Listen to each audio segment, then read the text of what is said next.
We'll start with the root chakra. This is at the base of the spine.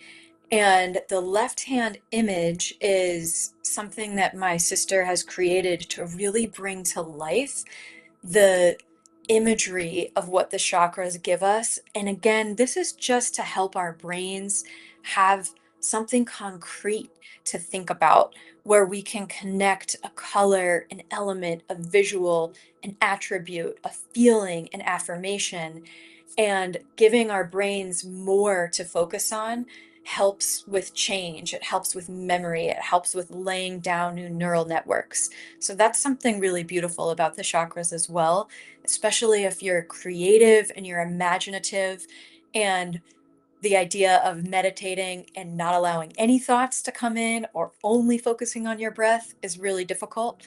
These chakras give an embodied, creative, juicy thing for you to focus on.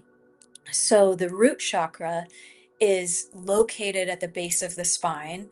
It's associated with the color red and the element earth.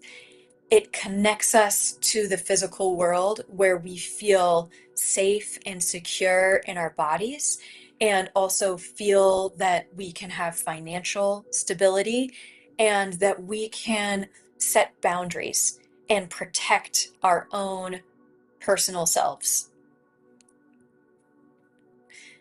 Then we move up to the sacral chakra. The sacral chakra is located in the hips or the sacrum, and this is associated with the element water and the color orange. The sacral chakra has this beautiful ability for us to flow, to be creative, to connect in with our sensuality and our sexuality, to connect in with passion and pleasure. It is all about feeling alive and present and energized in our own bodies. The center is what helps us experience pleasure and savoring experiences. And then we move up to our third chakra that is at the solar plexus. This chakra governs our sense of personal power, of leadership and manifestation. This is associated with the element fire and the color yellow. And if we think about digestion, using heat to transform raw materials into nutrients for our body, in the same way, this fire in our belly transforms ideas, raw ideas, into action. And if you are at a phase in your life where you have all this creative energy and you are coming more in tune with your personal mission and what you enjoy and what impact you want to have on others, then using the power of the third chakra to take bold action is really good for you at this time. And this is not about taking action or grinding all the time. It is about using the fire in our quick bursts to be able to be productive and to make change. But just like we don't want fire to burn all the time, which can lead to inflammation, it is good to practice activating our third chakra in conjunction with the others, especially in the West where we're so productive. So those bottom three chakras all work together to really govern our individual selves. And now we move up to the heart. And the heart connects our lower individual selves with our higher spiritual self. The heart chakra very powerfully includes our heart and lungs. It's associated with the color green and the element air.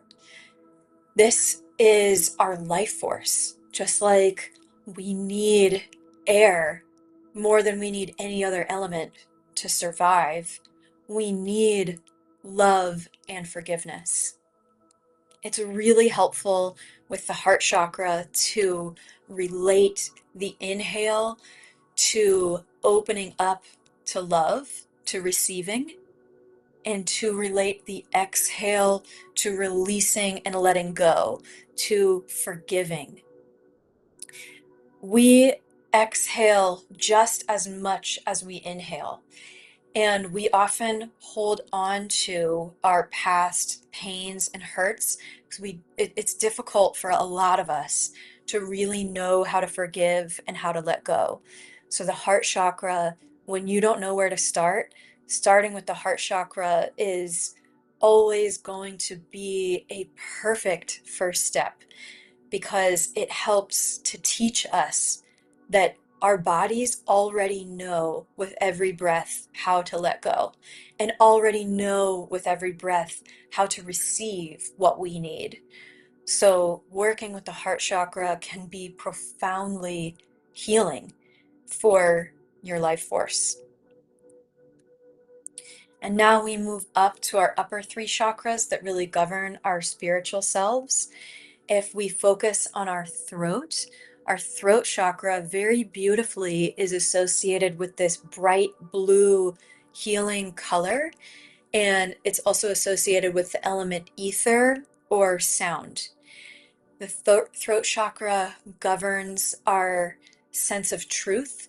So it is, of course, about speaking honestly, speaking up in the first place, discerning what is true from other people, being honest with ourselves about how our lives are going, how other people are treating us, instead of making up stories. Our throat chakra really helps us see and perceive the truth.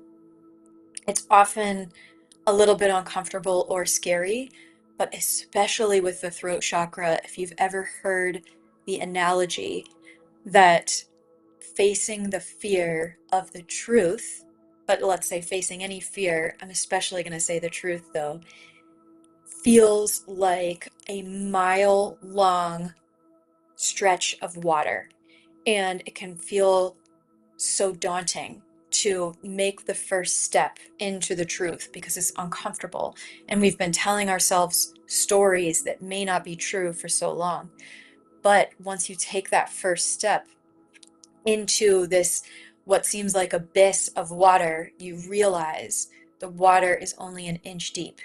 And then traversing that mile-long stretch of water is not as big of a challenge as it initially seemed.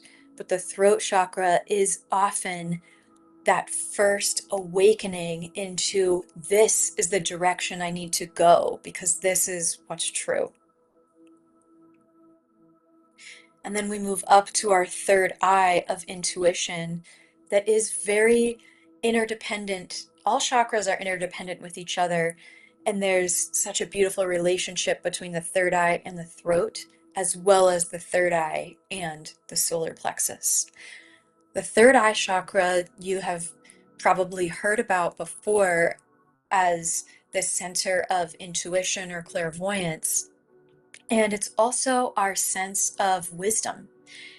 It is our sense of having insight towards higher spiritual awareness. And there's some really interesting literature about the third chakra being associated with various glands that have to do with our ability to regulate and to see beyond time.